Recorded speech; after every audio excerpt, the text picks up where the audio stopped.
boa noite. É um prazer muito grande estar aqui novamente e nós, da UFSCar, agradecemos muito o convite. Vamos começar a exibição? Ok. Então, hoje, nós vamos falar sobre unir na fermentação aplicações e soluções para a usina 4.0. Bom, vocês já nos conhecem de outros eventos. Nós participamos de um projeto liderado pela Fermentec, financiado pela FINEP, que tem como objetivos principais o monitoramento da fermentação alcoólica, usando tecnologias espectrofotométricas, e o desenvolvimento de funcionalidades baseadas nessas tecnologias, e também a análise da viabilidade econômica e da sustentabilidade dessas inovações. Então, o projeto começou em 2022. Até 2024, nós fizemos esse acompanhamento de fermentações, desenvolvimento de funcionalidades em escala de laboratório. Aí, em abril de 2024, do ano passado, foi para a planta piloto da Fermentec. Continuamos desenvolvendo lá todos os estudos. E, agora, em maio de 2025, recentemente, o mesmo equipamento foi instalado numa usina parceira. E nós seguimos com o projeto até a conclusão dele, que é em novembro desse ano. Bom, então, falando brevemente, as ondas eletromagnéticas, né, são emitidas pelo equipamento, e os componentes que estão presentes no caldo de fermentação, eles absorvem de forma diferente essas ondas. E isso é refletido nos espectros que nós vemos aqui. Tá? Tendo acesso a um laboratório que possa fazer medidas convencionais, usuais de laboratório, é possível realizar uma calibração, né, e converter esses espectros em informações úteis que vocês estão vendo nessa tela aqui, né, que dão informações sobre o teor de etanol, açúcares, levedo, etc. Né?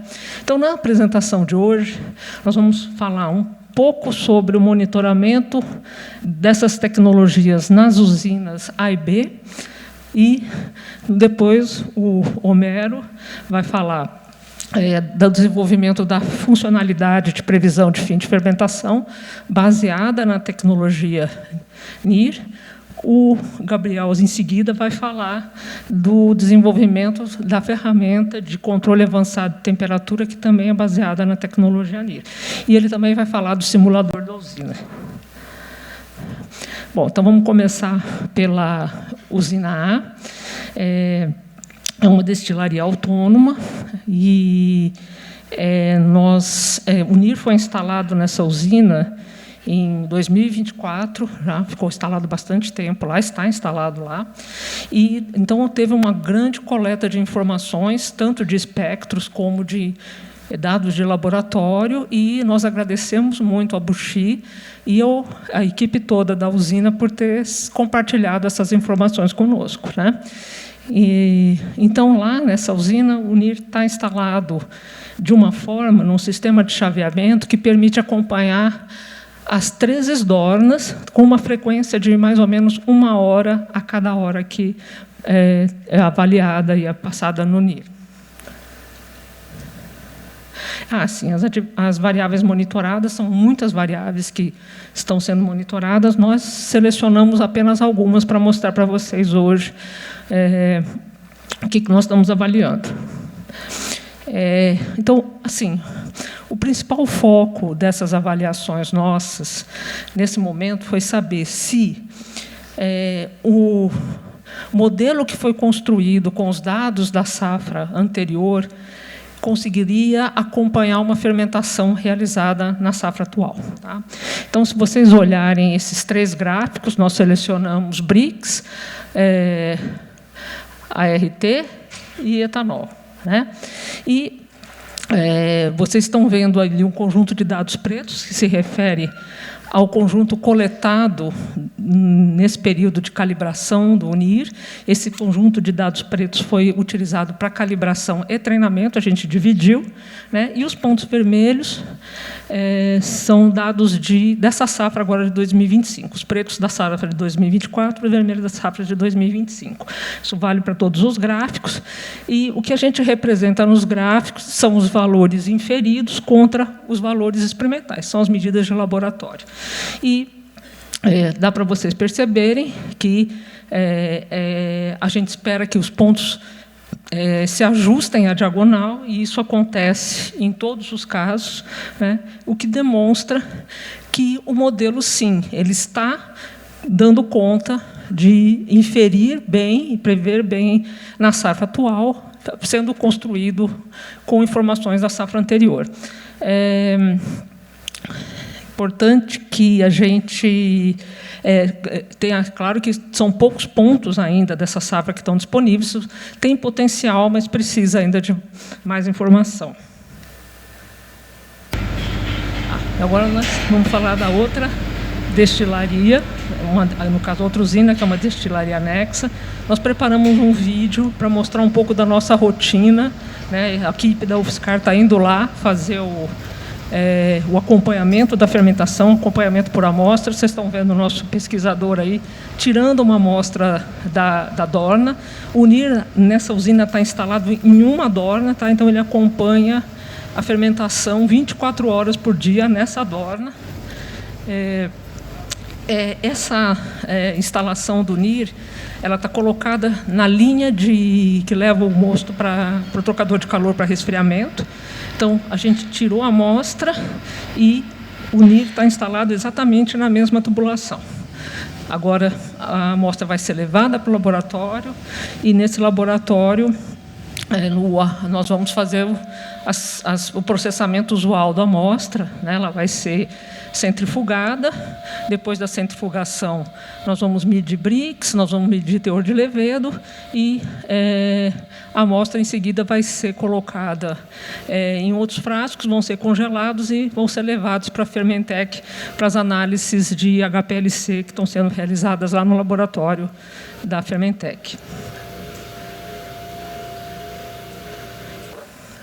E aqui é interessante vocês verem algumas telas, vocês estão familiarizados, são telas do GAOA, né? Então, isso é o que está acontecendo na sala do controle. E aí o NIR está disponível na sala de controle, como vocês estão vendo aí, esse é o programa da Bushi para acompanhamento da fermentação pelo NIR. E aí nós temos o nosso programa desenvolvido pelo UFSCar, que também faz as inferências, né, das concentrações, dos teores, e, além disso, a gente tem aí a ferramenta de previsão de fim de fermentação, que o Homero vai falar daqui a pouquinho. Bom, e dessa usina, nós, como eu já falei, fizemos um acompanhamento diferente, né, um acompanhamento por tempo, com a retirada de amostras. Novamente, foram selecionadas as variáveis Brix, concentração de açúcares redutores e etanol. A linha é um modelo que está sendo utilizado nas previsões do NIR. É importante, assim, de onde nós tiramos esse modelo, porque acabou de ser instalado na usina agora em maio, né? Nós usamos fermentações anteriores, né, de várias escalas realizadas em 2024 para gerar esse modelo. E, claro, que os especialistas escolheram o melhor modelo possível, né, e os resultados foram bastante promissores, considerando que nós temos uma fermentação pouco tempo, né, de trabalho lá, e os pontos rosa mostram que eles são bem descritos pelas linhas azuis no modelo, em todos os casos, né, para etanol, principalmente para etanol. E uma coisa que eu queria mostrar para vocês, antes já de passar a palavra para o Homero, é aqui, olha. Reparem nessa região de baixa concentração de açúcar, como o modelo tem dificuldade de prever. Isso aí foi a motivação para a gente desenvolver a ferramenta. Ok? Homero, por favor. Opa. Boa tarde para todos. Nesse momento, eu vou discutir um pouco sobre a ferramenta de previsão de fim de fermentação. Mas, inicialmente, eu vou fazer uma provocação. Sabemos que o NIR, como um todo, é um equipamento que permite que nós criemos um sensor virtual. Um sensor virtual é basicamente um modelo que usa variáveis de mais fácil acesso para poder prever alguma variável que você tenha mais interesse. Dessa forma, desenvolvendo esse sensor virtual, a gente consegue fazer o que a gente realmente quer, monitoramento. E, de maneira geral, o monitoramento pode seguir dois caminhos diferentes. Um caminho que a gente pode considerar um caminho ideal, que seria um caminho onde a gente, nesse modelo desenvolvido, nesse sensor, a gente não tem erros sistemáticos, ou a gente pode considerar como um modelo mais perfeito e sem presença de viés. O que significa que, para esse caso, o fim de fermentação é claro, é possível determiná-lo diretamente. No entanto, sabemos, né, que, numa situação real, isso dificilmente vai acontecer. E, nesse caso, nós temos a situação real. Nessa situação, nós temos, por exemplo, erros sistemáticos, um modelo mais realístico em relação aos dados que não são dados, e essa presença de viés que deve ser tratada. E, por causa disso, o fim de fermentação é incerto. E, em relação a isso, por causa desse fim de fermentação incerto, tratamentos são necessários para que a gente consiga ter uma informação concreta, e que será discutido. Bom, agora, nesse momento, eu vou discutir um pouco sobre um estudo de caso. Vamos voltar um pouco no tempo, falar sobre os nossos experimentos em planta piloto. Basicamente, em planta piloto, foram realizados 8 ensaios fermentativos, onde desses 8, 5 deles, os 5 primeiros, foram utilizados para a calibração desses modelos espectroscópicos, e os outros 3 foram usados para a validação dessa ferramenta de fim de fermentação. Para essa apresentação, eu vou, por causa de tempo, eu vou focar em duas fermentações, 2 resultados. No caso da planta piloto PP7, nós temos o acompanhamento com o nosso modelo e os pontos experimentais, que já mostra que o modelo, de maneira geral, está conseguindo ter um acompanhamento legal. Só que esse acompanhamento, como pode ser visto, ainda tem uma quantidade de ruído significativa e que deve ser tratado de alguma maneira. Então, nós temos esse primeiro tratamento, que foi utilizado, e esse segundo tratamento, que, no caso, é o nosso tratamento final, o que vai nos dar a informação que a gente precisa. E, bom, só mostrando um pouco da parte estatística, né, que, de maneira geral, os modelos tiveram bons resultados e conseguiram prever bem, mas a gente dá uma atenção para esse último resultado aqui. O que fica claro com esse resultado, e mostrando, por exemplo, com a fase, a gente consegue determinar o fim de concentração naquela região. E essa fim de fermentação nessa região pode ser justificada também por uma variável acessória que a gente tinha acesso nessa fermentação, que seria a vazão de CO2, e como pode ser indicado ali por meio do algoritmo desse modelo, dessa ferramenta de previsão, que está batendo exatamente na região onde o CO2 estava finalizando. O que mostra que esse fim de fermentação ocorrendo nessa região, né, entre 10,77 horas e 10,81 horas, que tem essa concordância do fim com os dados experimentais, essa vazão de CO2 já estava próxima de 0, indicando o fim, e o RT percentual já estava abaixo de 1%, o que é significativo. Nós temos um outro estudo de caso, na planta piloto 8, a PP8, onde já tivemos uma situação muito diferente, né, no sentido da inferência, onde a gente tem uma quantidade de ruído significativa, e isso em grande parte aconteceu porque teve uma mudança de meio. Nós, ao invés de utilizar melaço, que estávamos utilizando em todas as fermentações, nós utilizamos caldo de cana nessa. E, novamente, mesmo com esses resultados, aplicamos os tratamentos, tivemos esses resultados estatísticos que refletiram essa diferença que teve em relação ao modelo, o ruído, né, presente, mas, independente disso, a ferramenta de previsão de fermentação conseguiu pegar muito bem o fim dela, indicado, por exemplo, nessa região como o fim, né, o término da vazão de CO2, acontecendo numa região maior, mas ainda com a concordância do fim com os dados experimentais, com essa vazão de CO2 próximo de 0, que é característico. Temos esse erro sistemático do RT percentual, que também está presente, que, como foi discutido com a Tereza anteriormente, mas, independente disso, teve uma boa indicação do fim, mesmo com alto ruído nessas inferências. E, bom, agora já trazendo um caso desse ano, né, onde nós estamos atualmente no projeto, o estudo de caso na usina B. Como foi discutido, né, o NIR foi instalado nessa usina, e nós tivemos a oportunidade de já acompanhar uma das fermentações, retirando a amostra e testando o modelo. E já se vê, claramente, inicialmente, um pouco dessa dificuldade com o meio industrial, essa diferença que você tem em relação ao meio, por exemplo, seja planta piloto ou de meio experimental diretamente. Então, novamente aplicando esses dois tratamentos, reflete também na parte estatística, mas, independente disso, o fim de fermentação ainda ficou muito bem registrado, como a gente pode ver em relação aos dados experimentais. E, nesse caso, o que é interessante também, como a gente não tem uma validação com o CO2, é interessante a gente analisar também acompanhando as variáveis do GAOA. E o que se observa, aqui eu só mostrei, por exemplo, como foi para essa fermentação, o perfil de nível dessa fermentação e da alimentação. E o que é interessante que é mostrado é que, quando o algoritmo registrou como fim de fermentação, ele ocorre cerca de 4,26 antes da descarga da Dorna. Então, durante todo esse tempo, já tinha possivelmente aconteceu o fim da fermentação, e já tinha essa concordância do fim com os dados experimentais, e isso mostra o tanto que uma ferramenta capaz de mostrar um fim de fermentação online é uma ferramenta interessante que pode ser utilizada. Agora, o Gabriel vai falar um pouco sobre as outras implementações que foram feitas. Bom, boa tarde, pessoal. Eu vou falar um pouco sobre a ferramenta CAT, o controle avançado de temperatura.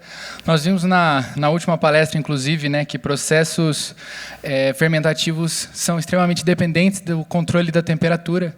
Então, conduzir fermentações em temperaturas elevadas podem trazer alguns prejuízos para a eficiência desse processo, principalmente do ponto de vista de viabilidade, né? E, por se tratar de um país tropical, o Brasil tem variações de temperatura ao longo do ano, e muitas usinas enfrentam dificuldades de controle dessa temperatura em momentos específicos da safra. E, nesses momentos, muitas vezes não é possível fazer um investimento momentâneo ali num sistema de refrigeração, tanto por conta da viabilidade econômica quanto da viabilidade técnica. Então, nós buscamos olhar o processo como um todo e avaliar algum parâmetro que pudéssemos manipular para poder controlar essa temperatura durante a fermentação. E um parâmetro que se mostrou bastante promissor é manipular a alimentação do mosto. Por quê? Manipulando a alimentação do mosto, nós conseguimos controlar a quantidade de açúcar dentro da fermentação e o desprendimento de calor. Dessa forma, controlar a temperatura e também otimizar o processo. Isso sem um investimento no sistema de refrigeração e, é claro, a principal restrição de se trabalhar com a alimentação do mosto é observando e considerando o diagrama de ocupação. Tá? E aonde que o NIR entra nessa história? Bom, o NIR ele consegue medir as concentrações em tempo real, né? E isso permite obtermos uma cinética fermentativa muito precisa e atualizável durante a safra, né? Essa cinética fermentativa precisa, ela permite que nós criarmos modelos muito precisos e robustos também. Então, a ferramenta CAT, ela consiste em criar, ela é um modelo da etapa fermentativa, que ela considera essa cinética fermentativa industrial, ela considera um sistema de refrigeração real, considera todas as etapas da fermentação, alimentação, SIP, descarga, enchimento, e considera também o diagrama de ocupação.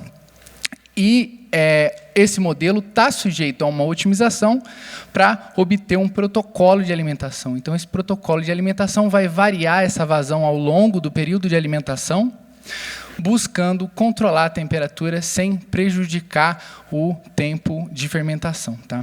Então, nós trouxemos aqui 2 casos simulados, né? O primeiro caso, onde um sistema de refrigeração é limitado, né? Então, ele não é capaz de manter a temperatura dentro da zona desejada, né?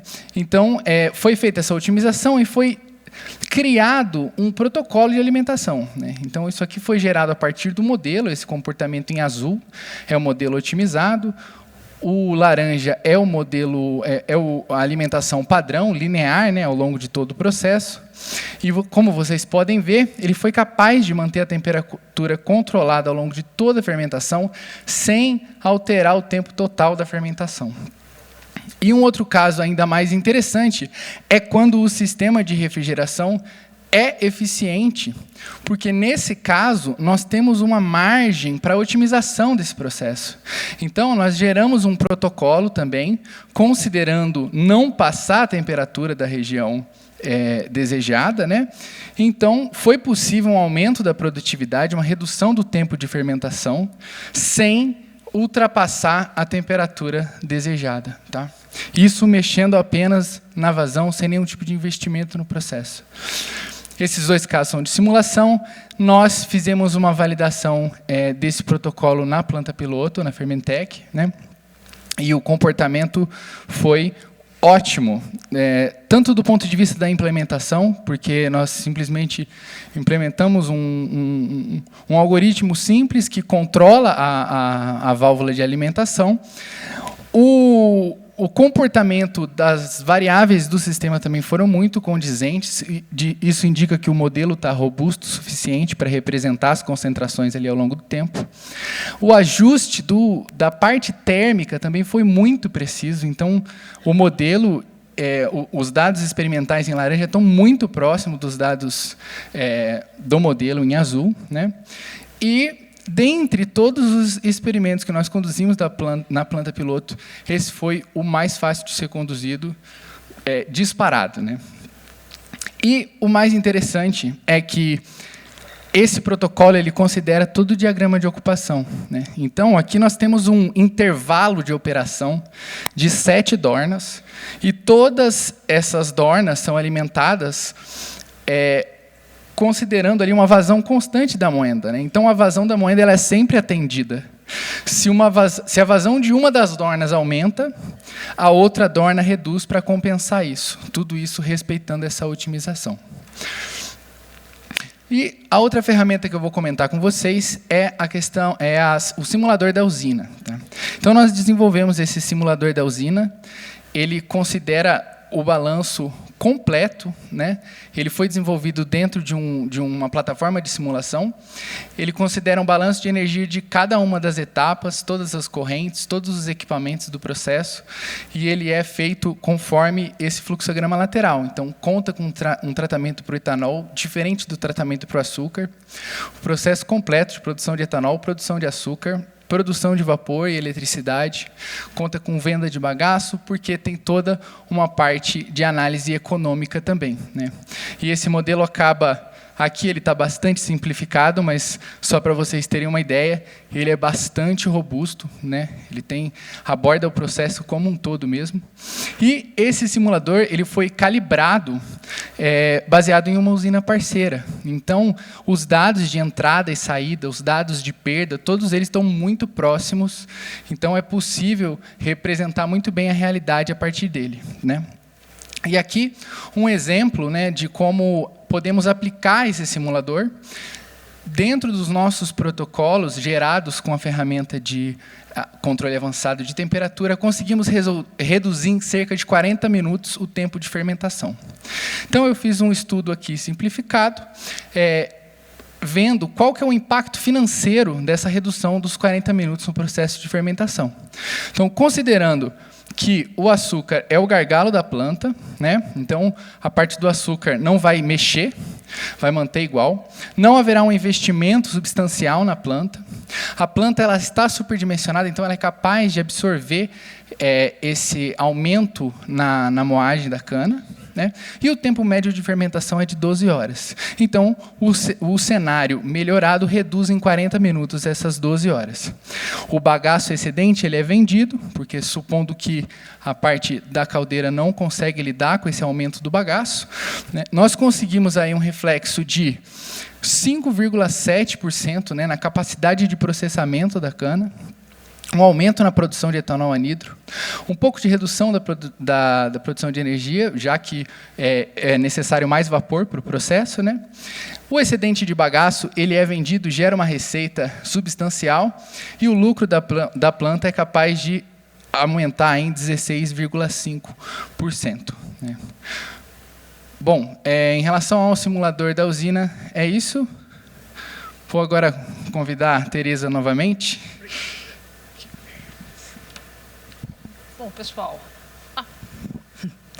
Bom, pessoal, então, só para concluir, antes de concluir, eu esqueci de agradecer muito o pessoal da usina B, tá, pelo acolhimento, pedir desculpas aí pela invasão de laboratório, invasão da sala de controle, né, o COI. Então, eu devia ter falado quando eu falei da usina B, acabei esquecendo. Na pressa, né, acabei esquecendo. Então, eu acho que esses resultados que nós mostramos aqui ilustram bem que o NIR na fermentação é uma tecnologia confiável, testada e aprovada. Tá? E eu tenho ouvido muitas perguntas por aí. E agora? Bom, e agora vamos ver. Existe a integração do NIR com o GAOA, que envolve, claro, a exibição dos resultados das previsões do NIR junto com o GAOA, que já está acontecendo, mas pode ir muito além disso. Tá? Existe também a possibilidade de implantar o diagrama de ocupação dinâmico a partir do momento que você sabe quando as dornas, você tem a previsão de quando a dorna vai acabar, né, vai morrer. Nós mostramos também as funcionalidades das ferramentas. Como ilustração aqui, a gente mostrou a ferramenta de previsão de fim de fermentação e controle avançado de temperatura, que o Homero e o Gabriel acabaram de apresentar. Mas a parte mais interessante é as ferramentas customizadas, ou, como disse o Rudimar, sob medida. Tá? Então, cada usina sabe a sua dor, sabe o seu ponto crítico. Ela pode explorar o NIR para desenvolver ferramentas que atendam a essas necessidades. Em relação ao simulador, acho que a aplicação envolve desde a antecipação, exploração de cenários promissores ou adversos, que sejam importantes de ser estudados em sílico, né, num computador, antes de tentar mudar alguma coisa, e também no auxílio de tomada de decisão. E, para finalizar, uma coisa muito importante que acho que a gente já vem observando, a importância da integração do laboratório com o NIR. O NIR, a partir do momento que ele está calibrado e é confiável, ele pode assumir atividades de rotina do laboratório. E, ao mesmo tempo, o laboratório, a equipe de laboratório pode passar a trabalhar para o NIR, passando dados, informações confiáveis, né, para manter, fornecendo essas informações para garantir que a calibração do NIR seja sempre atualizada e garantir que ele está sempre sendo validado. Então, gostaria de finalizar apresentando as equipes aí que participam do projeto, o pessoal da Fermentec, agradecimento especial ao pessoal da planta piloto, que também sempre foi fantástico com as nossas idas lá para a Fermentec, a nossa equipe na UFSCar e a equipe da Unifei. E agradecimentos especiais às usinas IP, do Grupo Pedra, e à usina Descalvado, do Grupo Ipiranga, pela colaboração aí, compartilhamento dos dados e parceria.